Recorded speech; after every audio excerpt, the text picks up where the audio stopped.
Welcome to the 5 Minute Habits for Moms podcast. I am your host, Tanya Werfs, and today in episode 3, we will be talking about 3 tips for a peaceful back to school.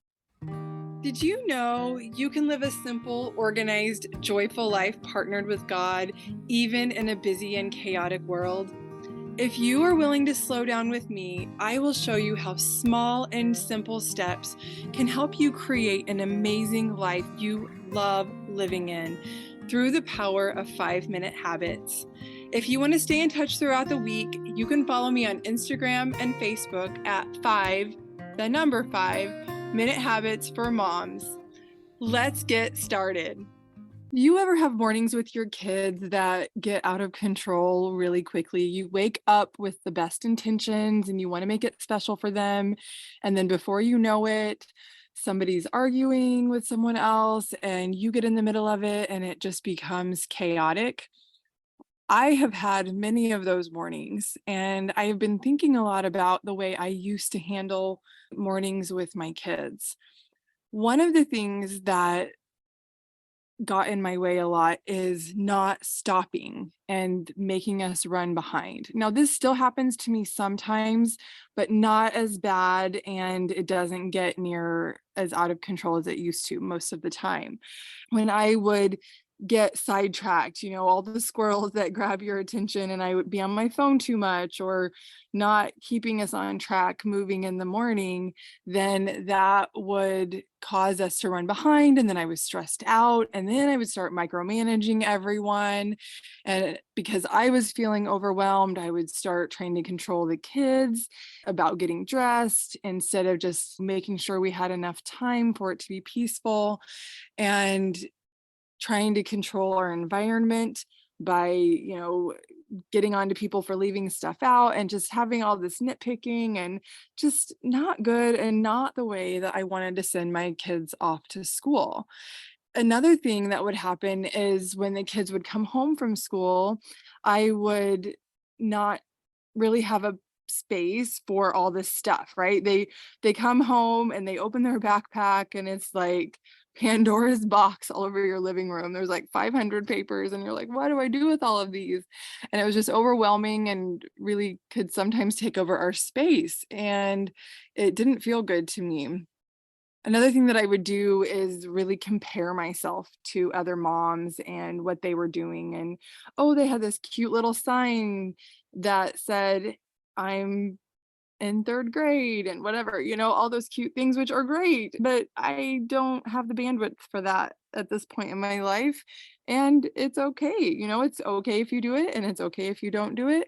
But comparing myself to those things and feeling bad about it never really served me well. And it would just make me feel bad. And then when we feel bad, we tend to take that out on the people that we love the most. And I found myself not liking the way I was showing up as a mom. So this is something that I am always working on. I am not perfect. I certainly have moments where things catch me off guard and I get angry or frustrated with my kids, but it's a lot better than it used to be. And today I'm going to share with you 3 things that are going to make your back to school really peaceful. Keeping our peace during transition is really important. It's really important all of the time, but especially in those transition periods because things are a lot more intense. Everybody's adjusting from a more laid back summer to, this new routine.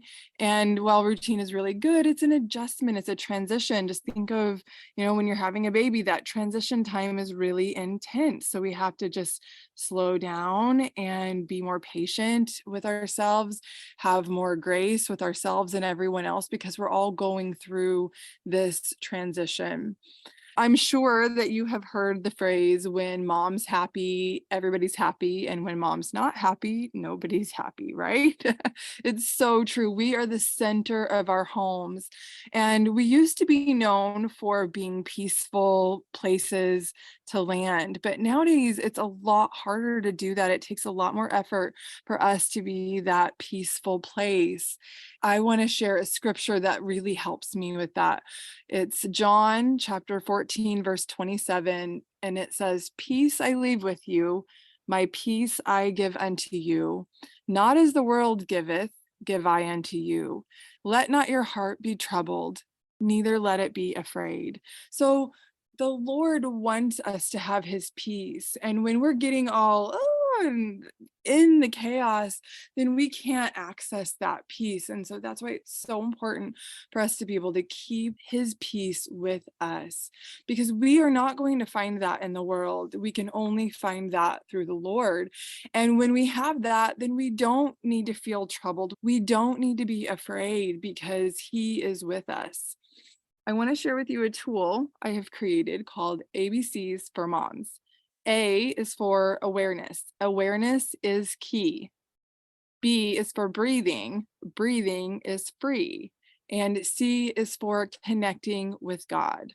So A, awareness. We need to become aware of how we're feeling and how that is affecting the other people in our lives. And as soon as we become aware of it, we can do something with it. So we can speak it out loud, like, oh, I am feeling really frustrated right now, and I need to make a shift so that I don't start to take this out on other people. Or maybe you can write it down. When you write it down, it's tangible and you can do something with it. And it's not just spinning around in your head, making you feel like, oh, I'm a bad mom. And, you're like, okay, this is how I'm feeling right now. And what can I do with this? And then B, breathing, taking those deep breaths. Your breath is so important and can connect you in with what is going on. When you try to take a deep breath and can't quite take a deep breath, you can ask yourself, what is it that's in there that is holding me back from taking that full deep breath? And once you recognize what that is, then you can do something with it. After taking that deep breath in, you can connect with God. Do this in whatever way is best for you. Sing a song that helps you feel close to God, turn on music, start a prayer, anything that's going to help you feel connected with God. And get curious about what is going on, what you are feeling, and what your next steps are. And then clarity. What is that next step? This should take you less than 5 minutes. ABC, awareness is key, breathing is free, and connect with God. Our space really affects our mental health. This is something that I was recently teaching about in my 6-week Jumpstart course. If our environment is always out of order, then that's where our energy is going. And it makes it really hard for us to feel the spirit and feel connected with God. I love this scripture in 1 Corinthians chapter 14, verse 40. And it says, let all things be done decently and in order, on the verywellmind.com. It says clutter and mess can create more stress and anxiety, but by cleaning, organizing, and reducing the clutter, people are able to take control of their environment and create a more relaxing environment that helps them focus better on the more pressing issues in their lives. I will post a link to this article in the show notes. You're going to love these ideas that I'm going to share with you right now. You probably have a couple of extra small bins at home, and all you need to do is have a bin for school papers, and you can just put them all in this basket, and that way you can get back to them and sort through them later. The second tip I have for you is have a basket in each room. It can be a laundry basket, it could be a smaller basket, so that if kids leave stuff out, okay, I say if, but I mean when kids and other people leave stuff out in the house and you walk through and you're like, oh, this is really getting on my nerves, I need this space picked up, you can just do a clean sweep and set the timer for 5 minutes and just go through and just pick up as much as you can and put it in those baskets. So at least it's not cluttering up your environment. And then you can have each person who left their stuff out go put their stuff away. Like maybe once the basket gets full, they can go put it away. Or they know, hey, if I left something out and I need it, that mom probably put it in that basket. And this is something that you can do quickly and easily and will make a really big difference in your environment feeling more in control, because we only have so many things that we're in control of, right? There's a lot of things that are outside of our control, but when we can control the things that we can control, like our environment, it helps us feel a lot more ordered and internally peaceful. Number 3, do not compare to other moms and focus on touch points with your kids. It's really not comparing that's the problem. I think that's a natural thing that we do as humans. The problem is when we shame ourselves and feel bad about ourselves because we don't have what other people have, right? And this is something that we can take control of. You see things on social media where everything just appears perfect, then you feel down and like you're not doing a good enough job. I don't think we always have to just shut social media out. We can choose to become aware of our feelings and ask ourselves like just a couple of really simple questions. Number one, do I want this thing? Do I want my kids to have those nicer clothes? Do I want to do those activities with my kids? Do I want to make that cute sign for social media? And if the answer is yes, then you can make a plan to do it. Or maybe you can't do it right then, but it's a goal that you have. So you can either add that to your goals, or you can say, actually, I don't really want that, and just cast it away. It doesn't have to even be a thing. And I know I'm making this sound easy, but it's a practice. It takes time and it takes awareness. We want to shift from thinking about what other people are thinking or what other people are doing to being present and having those touch points with our kids. And one of the most important things in this is accepting yourself where you are and focusing on the relationships that you're creating with your kids. A few ways to do this that have been successful for us are like taking short walks in the morning. It doesn't have to always be long. I mean, yes, it's good to have longer periods of time where you're spending time with your kids. Absolutely. But when you don't have that, like in the morning and after school, you can have these quick little 5-minute touch points. It takes us 5 minutes to walk down to the pond by our house and back. And so this is a touch point that hopefully my daughter will remember someday.